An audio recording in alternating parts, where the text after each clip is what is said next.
Kami dari kelompok 3 akan membahas tentang mengenal proses device. Sebelum kita memasuki materinya, kami akan memperkenalkan diri terlebih dahulu. Saya Dimas Said. Saya Nisa Cantika Simanjuntak. Saya Pina Adelina. Saya Fakih Kafal Jokakshi. Saya Muhammad Zahra Malik. Kemudian kita akan memasuki materi yang akan kita bahas.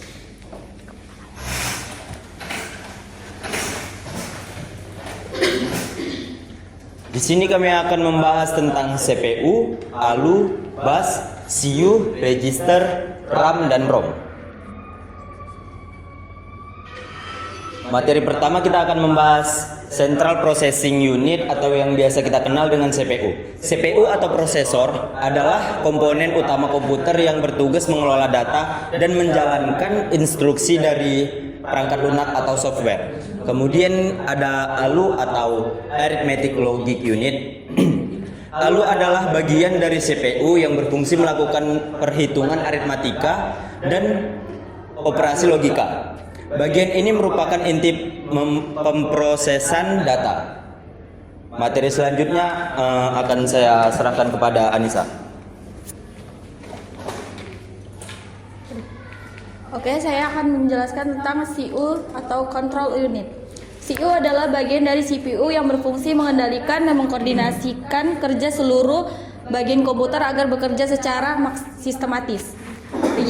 Register adalah tempat penyimpanan data sementara di dalam CPU yang memiliki kecepatan sangat tinggi.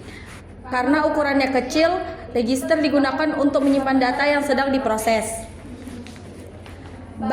Bus adalah jalur penghubung fisik untuk menyalurkan data dan sinyal kontrol antara komponen komputer, CPU, RAM, dan perangkat input atau output. Memori, RAM dan ROM. RAM, Random Access Memory, menyimpan instruksi dan data sementara selama program dijalankan. ROM, Read Only Memory, menyimpan data permanen seperti BIOS atau firmware. Selanjutnya cara kerjanya. Prosesor atau Central Processing Unit adalah otak komputer yang bertugas untuk mengolah data dan menjalankan instruksi program. Proses kerja CPU berjalan dalam 3 tahap utama yang berulang secara terus-menerus, yaitu 1 fetch, 2 decode, 3 execute.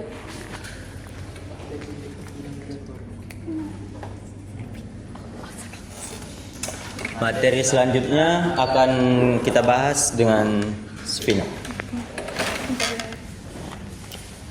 Terima kasih kepada moderator telah mempersilahkan saya untuk melanjutkan materinya. Di sini saya akan menjelaskan tentang cara kerja control unit ataupun CU, yaitu CU mengambil instruksi dari memori utama berdasarkan alamat yang ditunjukkan oleh program counter. Setelah CU mengambil instruksi utama, CU akan lanjut mendekode instruksi tersebut, yang artinya CU memahami perintah apa yang harus dilakukan. Setelah CU mendekode instruksi tersebut, CU akan mengatur jalur data melalui bus dan register untuk menyiapkan operan. Setelah CU mengatur jalur data melalui bus, CU akan mengaktifkan ALU untuk melakukan operasi jika dibutuhkan. Setelah itu, CU akan memperbarui visi agar menunjukkan ke instruksi berikutnya. Yang selanjutnya itu adalah RAM ataupun Random Access Memory. Yang pertama itu saat perangkat dinyalakan, sistem operasi dan program yang dibuka akan dimuat dari penyimpanan ke dalam RAM. Setelah itu CPU mengambil data dari RAM karena RAM jauh lebih cepat diakses dibandingkan media penyimpanan yang lainnya. Setelah itu data diolah di CPU, hasilnya bisa disimpan kembali di RAM untuk sementara. Ketika perangkat dimatikan, semua data di RAM akan hilang karena bersifat volatil ataupun sementara. Butuh daya listrik untuk menyimpan data. Selanjutnya adalah ROM ataupun Read Only Memory. Yang pertama itu data ditulis oleh pabrikan dan biasanya tidak bisa diubah oleh pengguna. Selanjutnya, saat perangkat dinyalakan, CPU akan membaca instruksi awal dari ROM, misalnya untuk menjalankan proses booting. Selanjutnya, RAM tidak memerlukan daya listrik untuk menyimpan data. Jadi isinya tetap tersimpan meskipun perangkat dimatikan ataupun non-valid. Saya akan mengembalikannya ke moderator. Kemudian materi selanjutnya akan dibawa oleh Al-Faqih. Terima kasih kepada moderator. Di sini saya akan menjelaskan cara kerja Arithmetic Logic Unit atau biasa dikenal dengan ALU. Nah, cara kerjanya itu CU mengirimkan data ke ALU dari register atau biasanya disebut dengan operan. Lalu CU juga mengirimkan sinyal kontrol dari ke ALU seperti 0001 yaitu operasi bilangan penjumlahan, 0010 operasi bilangan pengurangan, 0100 operasi bilangan n, dan 1000 yaitu operasi bilangan OR. Setelah itu ALU memproses data sesuai operasi. Hasilnya akan dikirim ke register hasil atau misalnya akumulator atau langsung ke memori. Nah, selanjutnya ada register. Ada beberapa jenis register yaitu program counter PC atau PC untuk menunjukkan alamat instruksi berikutnya di memori. Yang kedua ada memory address register atau MAR untuk menyimpan alamat memori yang akan diakses. Selanjutnya memory data register atau MDR untuk menyimpan data yang diambil atau dikirim ke memori. Selanjutnya ada instruction register atau IR untuk menyimpan instruksi yang sedang dieksekusi. Selanjutnya ada akumulator atau ACC untuk menyimpan hasil sementara dari operasi ALU. Dan selanjutnya ada general purpose register atau EX, BX, CX, dan DX. Nah, EX itu merupakan register utama, EX itu merupakan akumulator register, yaitu register utama untuk operasi aritmetika dan logika. Biasanya dipakai untuk menyimpan hasil dari perhitungan atau operan utama. BX yaitu base register. BX biasanya digunakan sebagai penunjuk dasar untuk alamat memori. Artinya BX sering dipakai untuk menyimpan alamat dasar data lalu digabung dengan offset untuk mengakses lokasi tertentu di memori. Nah, CX yaitu count register. CX digunakan sebagai penghitung counter dalam operasi berulang atau perulangan atau loop. Banyak instruksi loop dari dan shift atau rotate secara otomatis menggunakan CX sebagai penghitung. Nah, DX pula merupakan data register, berfungsi sebagai register tambahan untuk operasi yang melibatkan data besar atau hasil yang tidak muat di AX. Nah, tadi general purpose register itu untuk menyimpan data umum untuk sementara. Selanjutnya ada bus. Nah, bus ini memiliki 3 jenis, yaitu yang pertama ada data bus untuk mengirim dan menerima data antara CPU dan memori. Nah, data bus ini memiliki aliran 2 arah. Yang kedua ada address bus untuk mengirimkan alamat lokasi data di memori dari CPU ke RAM. Nah, address bus ini memiliki aliran 1 arah. Control bus untuk mengirim sinyal kontrol dari CU ke komponen lain, misalnya read or write. Nah, control bus ini memiliki aliran 2 arah. Saya kembalikan kepada moderator. Kemudian materi selanjutnya akan dibawakan oleh teman kita Zahran. Saya akan menjelaskan tentang siklus kerja CPU secara utuh. Yang pertama itu fetch atau mengambil instruksi. Pertama, PC memberi alamat instruksi ke MAR. Yang kedua, CPU mengirim sinyal ke memori untuk membaca data. Selanjutnya, instruksi dari memori dikirim ke MDR lalu disimpan ke IR. Selanjutnya, PC ditambah 1 agar siap ke instruksi berikutnya. Yang kedua itu decode atau menerjemahkan instruksi. Pertama, CPU membaca isi IR dan menafsirkan instruksi tersebut. Selanjutnya, menyiapkan register dan jalur bus yang diperlukan. Kemudian, menentukan apakah operasi dilakukan oleh ALU atau hanya pemindahan data. Yang ketiga, execute atau menjalankan instruksi. Jika operasi aritmatika atau logika dijalankan, CPU mengaktifkan ALU.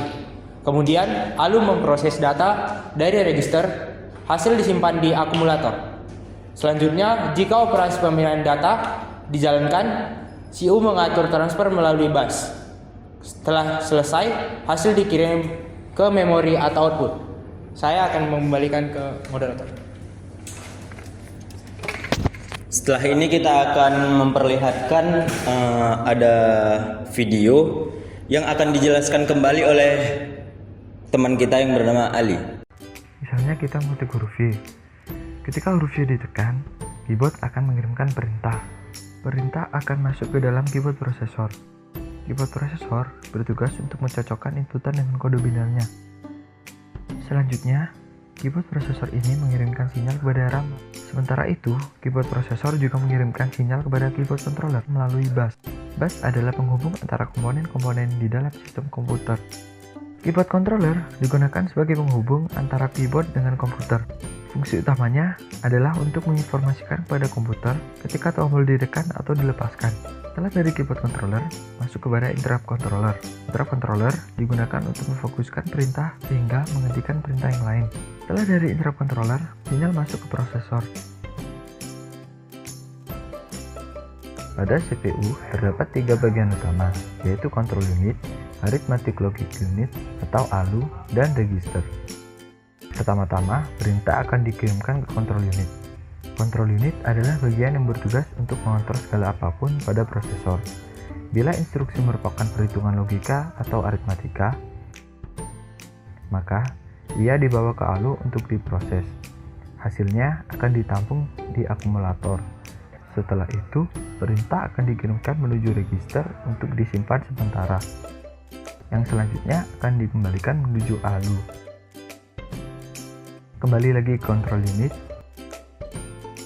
dan control unit akan mengembalikannya keluar menuju cache. Setelah dari prosesor, proses dilanjutkan ke cache lalu ke chip ROM BIOS. Chip ROM BIOS berfungsi sebagai media penyimpanan firmware, sehingga BIOS dapat dieksekusi langsung secara cepat. Pada bagian bahasa binar inputan telah berubah menjadi huruf Y atau sesuai output yang diinginkan. Setelah itu, perintah akan kembali ke keyboard controller untuk memastikan inputan, lalu kembali ke chip ROM BIOS, kemudian masuk ke RAM. RAM adalah tempat penyimpanan sementara. Setelah itu, perintah akan diarahkan bersama-sama ke monitor untuk menampilkan hasil atau output dari inputan yang sudah dimasukkan.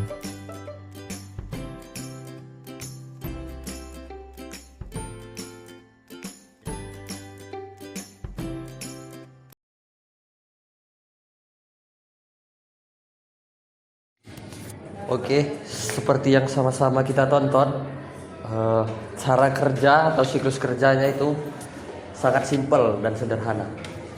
Pertama kita meminta misalnya huruf Y pada keyboard, lalu keyboard akan mengirimkan sinyal berupa angka biner 0001 misalnya ke CPU. Tapi sebelum melalui CPU, keyboard akan mengirimkan dulu ke RAM atau keyboard interrupt atau keyboard controller.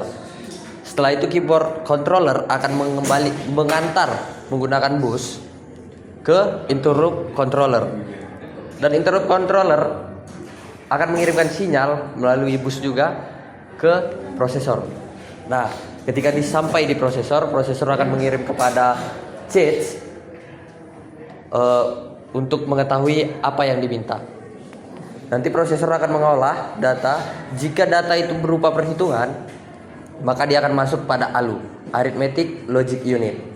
Dan jika tidak melakukan perhitungan, prosesor akan langsung masuk ke register, lalu register mengembalikan prosesor langsung mengarahkan ke cache, dan cache akan mengarahkan ke RAM. Nah, ketika sudah sampai di RAM akan melakukan penyimpanan sementara. Setelah disimpan, penyimpanan sementara itu akan dikirim ke VGA card. Nah, di VGA card akan dilakukan pemrosesan untuk melakukan tampilan, yang dimana dikirimnya ke monitor.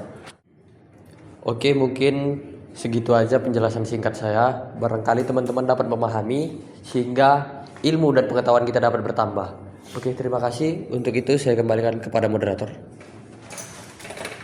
Kepada teman-teman boleh berdiri sebentar. Mungkin sekian dari kami, hasil dari presentasi kami. Jika ada kata-kata kami yang salah, mohon dimaafkan. Dan jika ada kekurangan dari kami, tolong ditambahkan. Dan unzur makola wala tanzur mangkola. Lihatlah apa yang kami bilang, bukan siapa yang bilang. Mungkin segitu aja dari kami. Assalamualaikum warahmatullahi wabarakatuh.